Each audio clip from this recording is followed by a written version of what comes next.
Okay guys, I will talk a lot more in the future about medieval longsword guard positions, okay?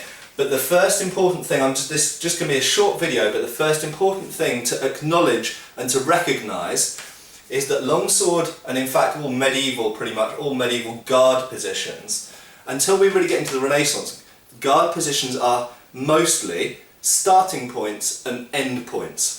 Okay, so for those of you who come from maybe a modern fencing background, you will learn the guards of 1st, 2nd, 3rd, 4th and 6th. Okay, so prime, second, terce, quart and so on.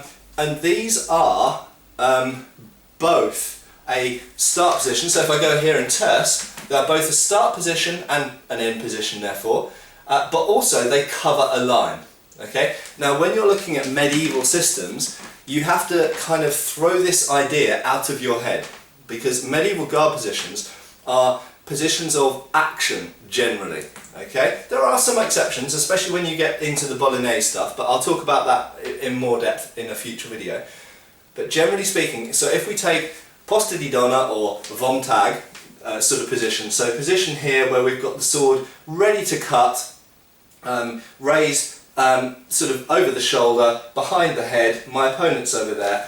So, if I attack from here, clearly I extend the arms out. I'm moving backwards here because I don't have any space to move forwards, but usually I move forwards. I extend the sword out to cut from there, that's obvious. But how do I defend from here? Clearly, this position is not closing a line in the sense that it's here to protect cuts to this side of my head. That's stupid. Instead, if I defend, say someone cuts to, if we change angles, someone cuts to this side of my head, from posta di donna, all I do is I drop the sword across my body and close the line. Now this position is similar to a modern fencing cut, or closing the inside line. Okay, so it is not in itself a parry or a defensive position. I have to do an action, in Fiore known as a coverta for example, a cover. I have to do an action to defend myself from here. And in fact there's various ways I can defend myself. There isn't only the one that I'm showing, but I'm showing the most simple. So what I'm showing here is essentially a gioco largo incrociata, which means a wide play crossing of blades, or bind. Okay? So from here, if someone cuts at this side of my head, the typical motion is for me to move the sword across here and close the line. And once I've closed the line, I then drop the point into their face and thrust them. Okay? So very, very simple.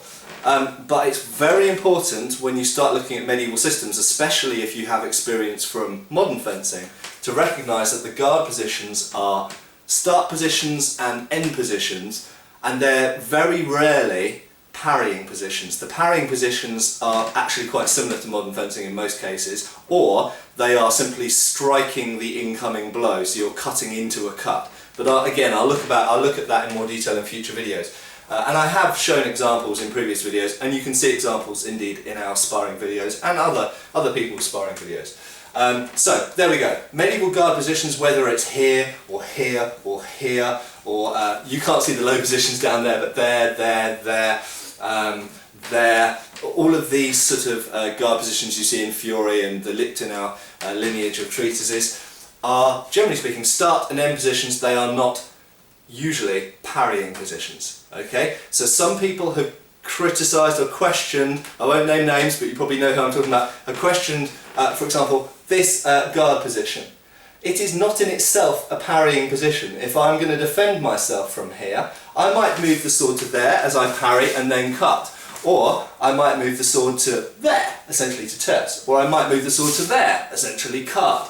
Okay, so to defend myself, I make an action. It is a starting position and an ending position. Okay, cheers.